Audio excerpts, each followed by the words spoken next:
नमस्कार, जय श्री राम, हर हर महादेव।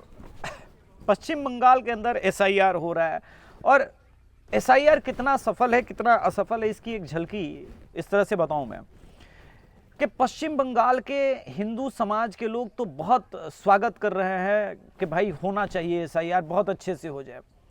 लेकिन पश्चिम बंगाल में जो शिक्षक हैं जो कि बीएलए या बीएलओ बने हैं, उनके ऊपर एक दबाव है कि अवैध इलीगल बांग्लादेशी मुस्लिम्स को जगह दी जाए, उनका नाम नहीं कटना चाहिए।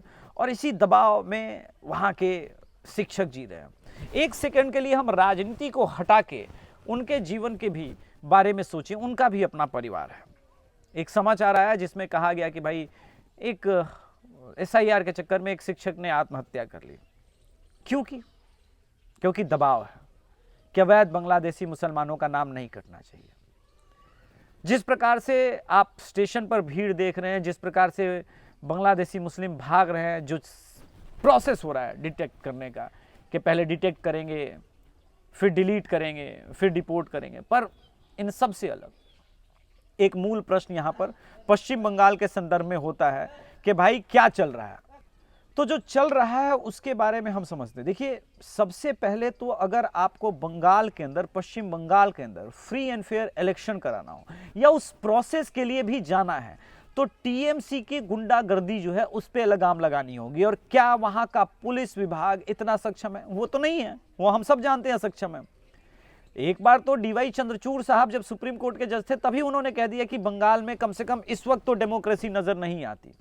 एनएचआरसी की रिपोर्ट भी यही कहती है 2021 में जब पोस्ट पोल वायलेंस हुआ था। तो इसके बाद अब क्या? देखिए, आपको कड़े कदम उठाने होंगे, या तो 356 का प्रयोग कीजिए या राष्ट्रपति शासन लगाइए, मगर जो भी करना है आपको करना तो होगा ही। अगर ये सब आप काम नहीं कर सकते तो कम से कम एक काम कीजिए कि भाई वहाँ के शिक्षकों के पास से ये दायित्व हटा दीजिए, किसी और को दीजिए। क्योंकि अगर ये सारी चीज़ें, ये सारा प्रोसेस नहीं होगा तो फिर पश्चिम बंगाल के अंदर एसआईआर की बातें बेमानी है, एसआईआर की बात करना भी बेमानी है। अब रही बात कि क्या पश्चिम बंगाल के अंदर एसआईआर हो सकता है, ये प्रोसेस किया जा सकता है कंप्लीट।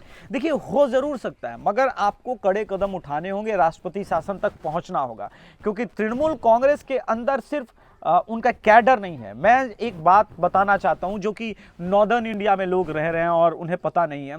जो टीएमसी का क्लब कल्चर है, उस क्लब कल्चर के अंदर जो एलिमेंट है वो प्रॉपर ढंग से एसआईआर नहीं होने देंगे। आप क्या कर लेंगे? एक बताता हूं, वोटिंग के समय की बात। मान लीजिए कि आर्म फोर्सेस के लोग जो रह रहे हैं वो इलेक्शन के टाइम में आप बूथ के पास है, मगर 300 मीटर की गली के सामने अगर कोई टीएमसी का व्यक्ति चेयर लगा के बैठ जाता है तो क्या लोग वोट कर पाएंगे? नहीं वोट कर पाएंगे। और ये वो चीजें हैं जो एसआईआर के संदर्भ में आपको समझना होगा।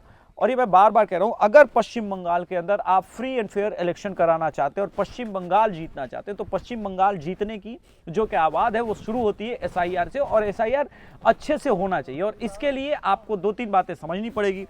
एक तो कि भाई हाँ, आपको राष्ट्रपति शासन लगाना ही है, ये नैतिकता, निष्ठा और इसकी बातें हटा दीजिए। मैं बात कर रहा था एनएचआरसी की रिपोर्ट। आज भी सुप्रीम कोर्ट के टेबल पर एनएचआरसी की रिपोर्ट क्यों धूल फाक रही है? क्यों जजेस बंगाल में जो 2 मई 2021 को हुआ, 2 मई 2021 को जो हिंसा हुई उसकी सुनवाई से आखिर जज स्वयं को अलग क्यों कर रहे हैं? और आप कल्पना कर सकते हैं अगर जज इतना डरा हुआ है तो क्या शिक्षक एसआईआर कर पाएगा? मेरे इस प्रश्न का उत्तर बहुत साधारण है और बहुत ही साधारण शब्दों में इसका आपको उत्तर देना पड़ेगा। इसके लिए कोई रॉकेट साइंस की आवश्यकता तो है नहीं। सिर्फ एक चीज, अगर आप चुनाव कराना चाहते हैं तो भाई आपको एसआईआर अच्छे से करना होगा। अभी मैं मान रहा हूं कि एसआईआर पूरी तरह से, मुझे कम से कम बंगाल के अंदर सफल होता हुआ नहीं दिख रहा है। धन्यवाद। जय श्री राम।